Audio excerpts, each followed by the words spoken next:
The LG C1, arguably one of the best TVs on the market since its release over a year ago. But does it still hold up today? In this video, I'm going to try and answer that question for you. So let's get started. First off, we're going to do a quick unboxing of the LG C1. So this is the front of the box.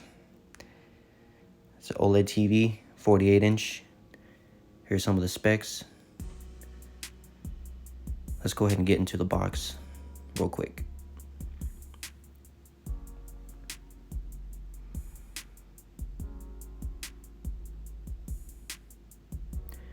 All right, go ahead and cut in the tape to open the top.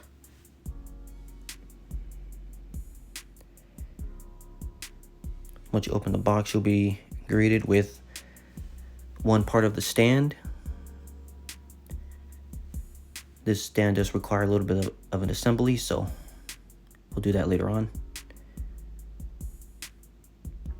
But this is the base part of it.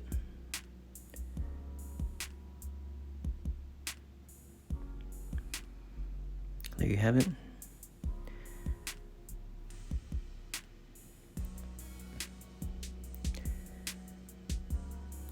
Next up is the back cover.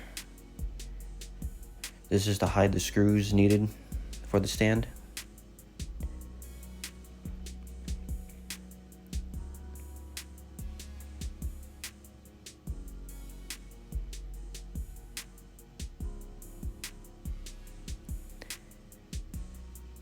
Next up will be your accessories. This will be the manuals and the controller.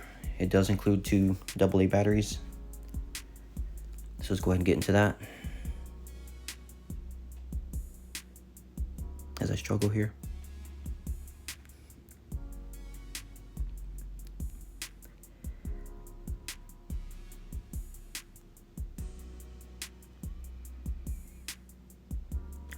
So there's the manual and setup guide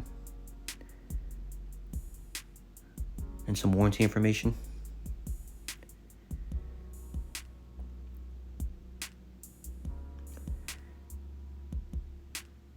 And here is the controller.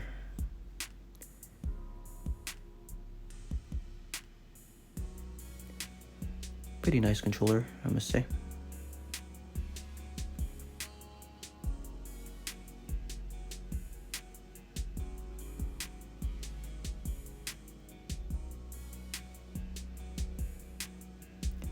And then might as well take out the 2 AA batteries.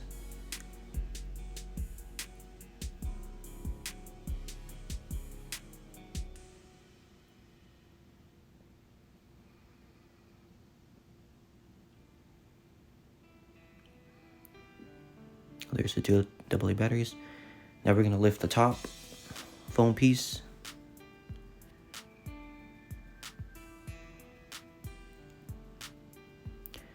Now before we take the TV out of the box, we do need to set up the stand. So this is the back piece, the front piece of the stand. And I'll show you how to do that right now.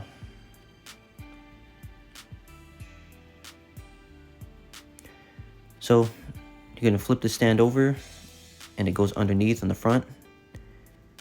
As you see, as I do, you put it underneath and then line it up and then apply the screws. There are 3 screws that you put in to hold it in place.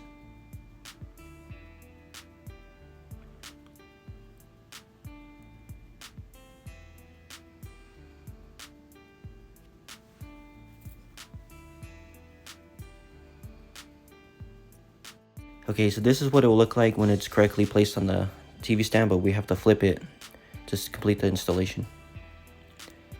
So now we're going to take the TV out of the box and turn it around to mount it onto the stand. So let's go ahead and do that now.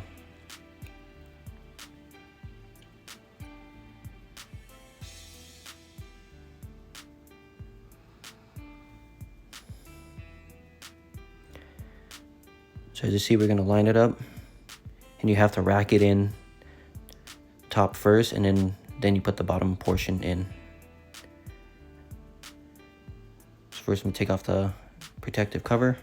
All right, to install the stand, like I said, rack it in, put the top in, then press the bottom in, then install the 4 screws that are left, and then install the back cover to complete the installation process. Okay, here's the back of the TV. As you see, we have some ports. We have a HDMI 2.1, some USB ports, those are 2.0. You have your Ethernet and an optical. Then on the side, you have 3 more HDMI 2.1 ports and another USB 2.0 port, the old standard. Okay, let's begin the setup. So we're going to turn on the TV and do all the setup processes, show you what it looks like and all that's needed to set it up.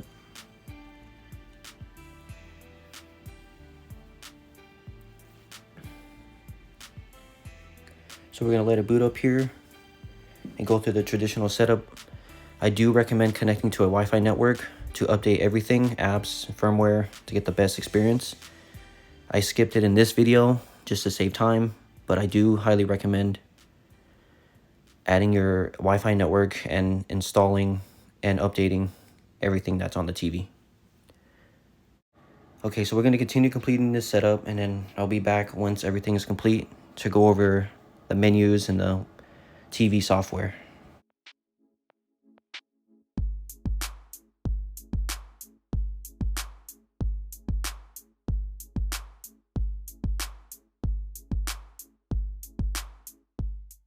Okay, now that setup is complete, we're going to go ahead and look at the menu real quick.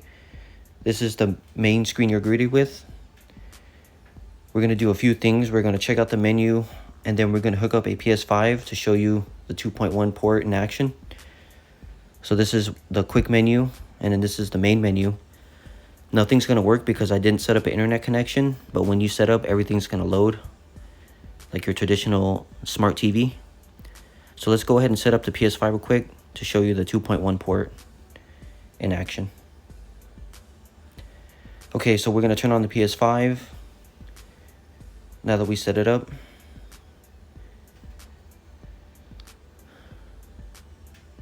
We'll go ahead and switch over to it.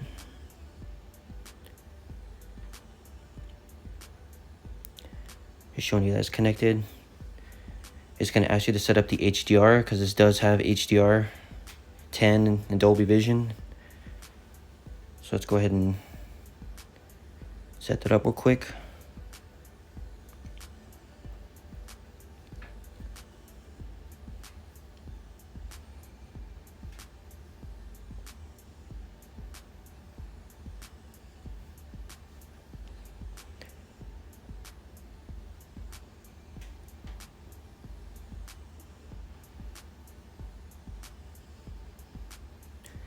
Okay, we're at the PlayStation home screen.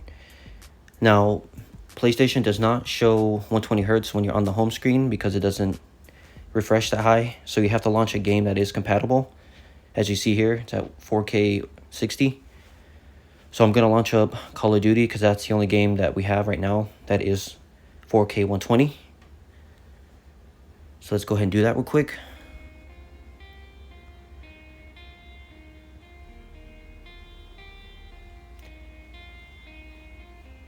So let the game load.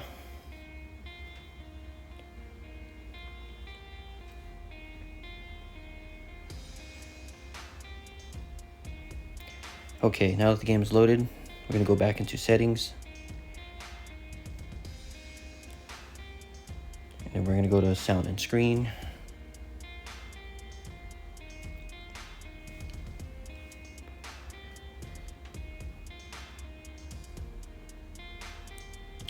Video information, and as you see, it's 4K 120. It does have also a lot of other features that Sony added, like variable refresh rate and of course HDR. So this TV is fully capable of all the latest features, and I'll go over more of it later on in the video.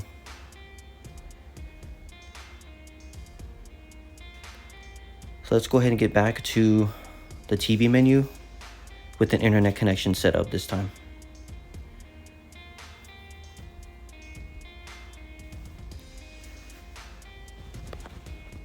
So now that we demonstrated the HDMI 2.1 feature, let's go ahead and go over what this TV can do. So it is an OLED TV at 48 inches. So that means the contrast ratio is going to be infinite. It's also a smart TV, so it has all your favorite streaming apps. And it also has voice assistant, so Google Assistant, Alexa, and it does work with HomeKit. It does have AirPlay 2 for Apple users, so if you need to mirror your phone.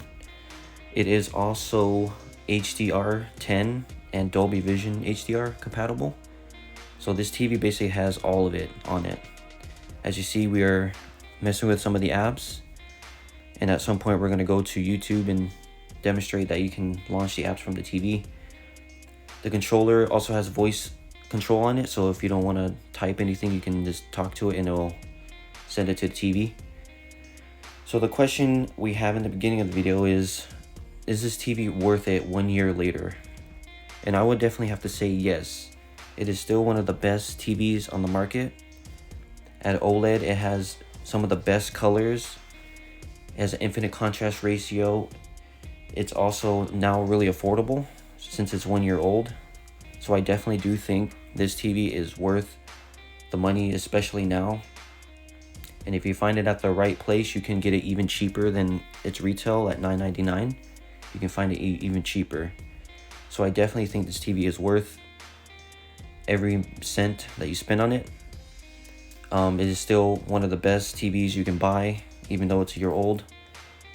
And even if you want to upgrade, you can get the newer model, the C2 version, but I don't think it's really worth it. I think this TV still holds strong. And as you see, we're in YouTube, just showing you that you can use the controller and all the apps right on the TV. One thing to consider also is that this is an OLED TV. So if you're in a living room that's bright, it is not recommended you get this TV because it cannot get that bright thanks to it being OLED. So do keep in mind your positioning of this TV. As you can also see, it is pretty glossy, so that doesn't help either.